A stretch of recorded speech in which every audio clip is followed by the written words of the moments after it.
Okay, I'm gonna reply to these comments. So, my husband is from Liberia. I am not from Liberia. I was born and raised in Sierra Leone.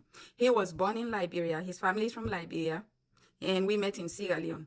Yes, he relocated to Sierra Leone. If you guys want to know the story about how he relocates, let me know in the comments so that I can share that story, because it's an amazing, amazing story. I told my husband, I said, you have to write a book about that story, because I have never met another human being that went through stuff like that. I'm telling you, that story will melt your heart.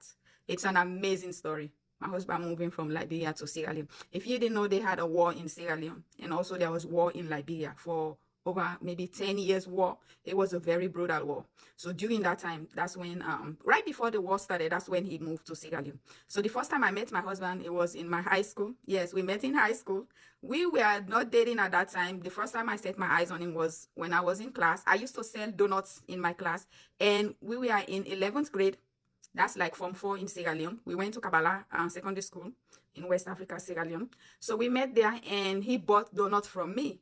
That was the first time I met him. That time school just opened. Everybody was coming in class for the first time, meeting everybody. And I was in there always selling, guys. I have been selling my whole life, I'm telling you. So I was in there selling donuts. And then this quiet person just came. New students transferred from another high school, came to our high school, and he bought my donut, and he asked me for my name. How are you? And I told him. He was very nice. So he just say hi and buy my donut. And every day or every couple days, he used to buy from me. We were just talking friends. That was it. Just classmates. We met in high school. Yes, he's my high school sweetheart. We've been together for some time. But if you guys need more stories and detail of how we met, I would like for him to sit there, because my version might be different from him, but it is an amazing story, guys. So yeah, so my husband is from Liberia, and I'm from Sierra Leone.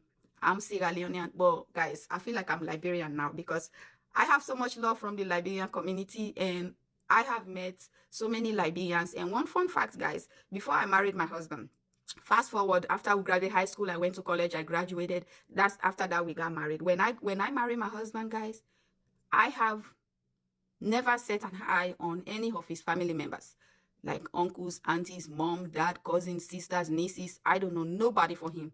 Only friends that he had in Sierra Leone. So guys, it took a leap of faith. Can you imagine how this man was able to steal my heart, to marry him without knowing him? Can you marry somebody without knowing anybody for him? No family member, no bloodline. Now I know them because I visited Liberia. I think we went to Liberia for the first time. Me, not him. Me, I went to Liberia for the first time in 2016 and met his family, met his roots, went there and saw his sisters, his uncles, yeah, and other family members. And even here in the US, his niece is here, so I've known them, you know. So I've met his family now, but I married this man for years. I didn't know anybody. We invited some of them for the wedding, but I didn't see anybody came for that wedding. After the wedding, we were like, you know, especially me, I was like, this takes faith, guys. If you want to hear more of the story, let me know. Leave me a comment. And thank you guys for watching, and welcome all the new followers. I know my Liberian people are in here. I love you guys so much. Bye.